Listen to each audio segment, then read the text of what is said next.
ভূতনাথ মন্দির। এই ভূতনাথ মন্দির কিন্তু একটি প্রাচীন মন্দির। এই মন্দির আজ থেকে ৩০০ বছর আগে স্থাপন করা হয়েছিল। এই মন্দিরটি অবস্থিত উত্তর কলকাতার নিমতলা শ্মশানের ঠিক পাশেই। এই মন্দিরের অনেক ঐতিহাসিক গুরুত্ব রয়েছে। তার মধ্যে প্রথমেই আমি যদি চলে আসি, তাহলে এই মন্দির কিন্তু এই মন্দিরের যে বাবার, ভূতনাথ বাবার যে পুজো হয়, এই পুজোর পদ্ধতি কিন্তু একটু ভিন্ন।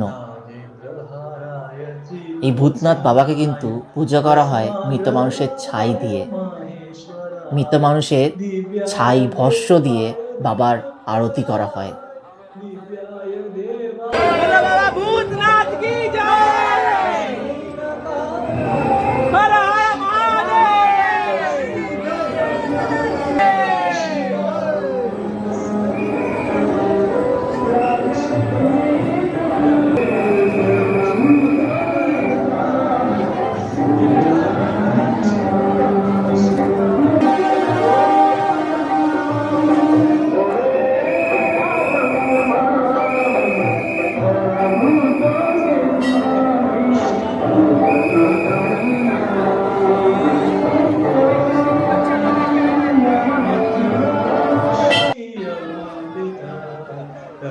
ভূতনাথ মন্দির একটি ঐতিহাসিক এবং পবিত্র স্থান, যা আজও বহু ভক্তের কাছে শ্রদ্ধার পাত্র।